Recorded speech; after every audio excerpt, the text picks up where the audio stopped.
Klingenberg, en Allemagne. Une petite ville nichée dans les douces collines bavaroises. Un endroit où la vie s'écoulait à un rythme paisible, où la tradition régnait. Cette façade tranquille cachait un sombre secret. C'était la demeure d'Annelise Michel, une jeune femme dont le nom deviendrait synonyme de possession démoniaque. Annelise est née en 1952. C'était une fervente catholique. Elle menait une vie apparemment normale avec sa famille. Tout a basculé en 1968. Annelise n'avait que 16 ans lorsqu'elle a eu sa première crise d'épilepsie. Ce fut un épisode terrifiant qui laissa sa famille profondément inquiète. Les médecins étaient perplexes. Ils ne pouvaient pas expliquer la cause de la crise. On a prescrit des médicaments à Annelise. Cela semblait aider, au moins pendant un certain temps. Les crises sont revenues. Elles sont devenues plus fréquentes et plus violentes. L'adolescente, autrefois pleine de vie, s'éteignait peu à peu. Ses rires ont été remplacés par des cris. Ses yeux brillants se sont voilés de peur. Quelque chose n'allait vraiment pas. Une obscurité se refermait sur elle, menaçant de consumer entièrement Annelise.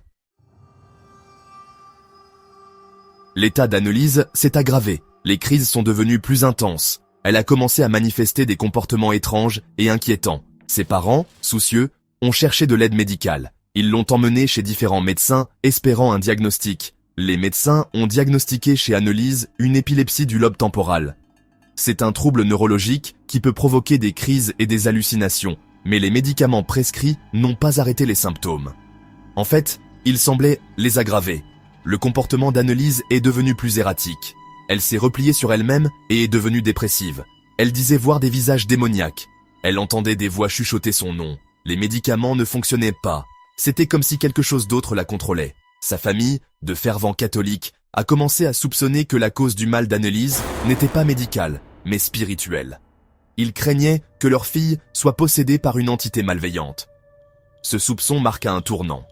Il les a conduits sur un chemin de foi et de peur, qui a culminé en une tentative désespérée de sauver l'âme d'Annelise.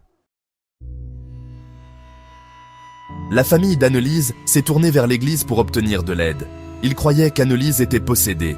Ils ont supplié pour un exorcisme. Au début, l'église était hésitante. Les exorcismes sont une affaire sérieuse. Ils ne sont pas pratiqués à la légère. Le prêtre local, le père Ernst Alt, a enquêté. Il a été témoin direct du comportement troublant d'Annelise. Il l'a entendu parler en langue. Il l'a vu contorsionner son corps de façon anormale. Le père Alt a été convaincu. Annelise était possédée. Il a demandé la permission à l'évêque de pratiquer un exorcisme. Sa demande a été refusée. L'évêque a préconisé la poursuite du traitement médical. Il croyait que l'état d'Annelise était mental et non spirituel. Les parents d'Annelise étaient dévastés. Ils se sentaient impuissants en voyant leur fille souffrir. Mais ils ont refusé de perdre espoir. Ils ont continué à supplier l'Église. Accrochés à leur foi, ils croyant que seule une intervention divine pouvait sauver Annelise. Après des mois de supplications désespérées, l'évêque a finalement cédé. Il a autorisé un exorcisme. En 1975, deux prêtres, le père Arnold Renz et le père Ernst Alt, ont commencé les rituels éprouvants. Les prêtres croyaient qu'Annelise était possédée par plusieurs entités démoniaques. Les séances d'exorcisme étaient intenses. Annelise criait, sifflait et grognait. Elle parlait avec différentes voix. Elle contorsionnait son corps dans des positions douloureuses. Elle s'en prenait aux prêtres, les griffant, les mordant et les crachant. Les prêtres ont tout documenté. Les exorcismes ont continué pendant des mois. Ils ont été pratiqués par intermittence pendant plus d'1 an. L'état d'Annelise s'est aggravé. Elle refusait de manger et de boire. Elle croyait que ses souffrances étaient une épreuve de Dieu. Elle a embrassé son tourment comme une forme de pénitence. Les prêtres et la famille d'Annelise étaient épuisés. Ils étaient engagés dans une bataille désespérée contre des forces qu'ils ne comprenaient pas pleinement.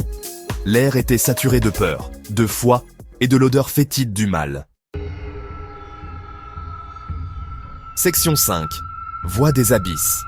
L'un des aspects les plus terrifiants de la possession d'Annelise était les voix. Elle la tourmentait sans relâche. Elle parlait de damnation et de souffrance éternelle. Ce n'était plus seulement des chuchotements. C'étaient des voix fortes et gutturales qui semblaient venir du plus profond d'elle-même. Annelise prétendait entendre plusieurs démons. Chaque voix était distincte, avec sa propre personnalité et ses propres intentions. Ils se disputaient entre eux. Ils la menaçaient. Ils se délectaient de son tourment. Les démons s'identifiaient. Elle parlait en langue. Du latin, de l'araméen et d'autres langues anciennes sortèrent de ses lèvres.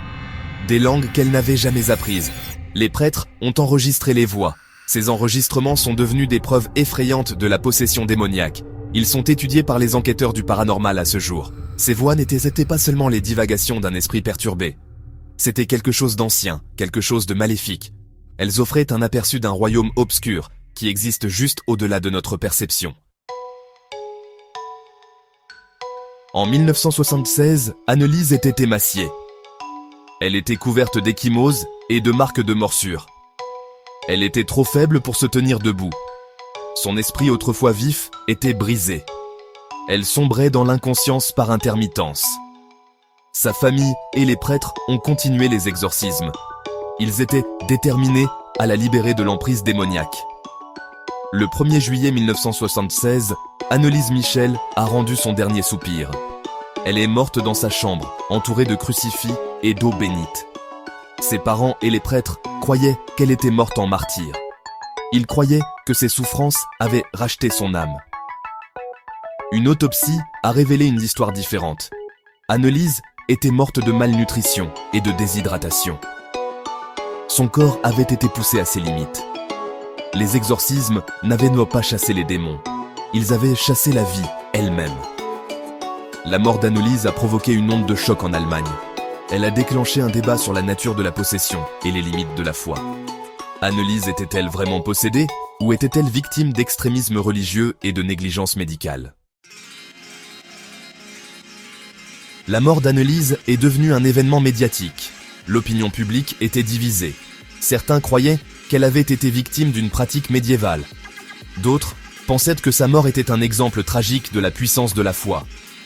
L'affaire a été portée devant les tribunaux. Les parents d'Annelise et les 2 prêtres ont été accusés d'homicide par négligence. L'accusation a soutenu que la mort d'Annelise aurait pu être évitée. Ils ont affirmé que ses parents et les prêtres avaient omis de lui procurer les soins médicaux appropriés. La défense a plaidé que les parents d'Annelise et les prêtres avaient agi par amour et par souci pour elle. Ils croyaient faire ce qu'il y avait de mieux pour elle. Ils avaient placé leur foi en Dieu et en l'Église. Le procès a duré des mois. Ce fut un affrontement entre la science et la religion, entre la raison et la foi. Finalement, le jury a déclaré les parents d'Annelise et les prêtres coupables d'homicide par négligence. Ils ont été condamnés à des peines avec sursis. Le procès n'a guère permis de répondre à la question de savoir si Annelise était vraiment possédée. Il n'a fait qu'approfondir le mystère. Annelise Michel est enterrée dans un petit cimetière de Klingenberg. Sa tombe est devenue un lieu de pèlerinage pour ceux qui cherchent à comprendre son histoire. Certains visiteurs affirment ressentir une énergie étrange sur sa tombe. Ils disent avoir vu son apparition. Ils entendent des chuchotements portés par le vent. Les objets associés à Annelise, comme son journal intime et les enregistrements audio des exorcismes, sont devenus des artefacts recherchés. Certains croient que ces objets sont maudits. Ils prétendent qu'ils sont imprégnés de l'énergie démoniaque qui a tourmenté Annelise. Les enquêteurs du paranormal continuent d'étudier son cas. Ils analysent les enregistrements audio à la recherche d'indices. Ils visitent sa tombe, espérant capturer des preuves de sa présence. L'histoire d'Annelise refuse de mourir. C'est comme si son esprit était piégé entre ce monde et l'autre, incapable de trouver la paix. Son histoire nous rappelle de façon effrayante qu'il y a des choses dans ce monde que nous ne comprendrons peut-être jamais complètement. Le cas d'Annelise Michel reste une énigme. Était-elle vraiment possédée par des forces démoniaques ou était-elle victime d'une maladie mentale et de ferveur religieuse? Il n'y a pas de réponse facile. La communauté médicale a rejeté son cas comme un cas grave d'épilepsie et de psychose. L'Église maintient qu'elle était possédée. Elle souligne les phénomènes inexplicables observés pendant les exorcismes. Les voix, les langues, la force surhumaine. Le débat continue de faire rage. C'est un rappel brutal des limites de notre compréhension de l'esprit humain et de la nature même de la réalité. Le cas d'Annelise Michel nous rappelle brutalement que certains mystères ne seront peut-être jamais résolus. Il sert de mise en garde contre les dangers de l'extrémisme religieux et l'importance de demander l'aide de professionnels face à l'inconnu. L'histoire d'Annelise continue de fasciner et de terrifier. Elle nous force à affronter l'obscurité qui rôde aux frontières de notre compréhension.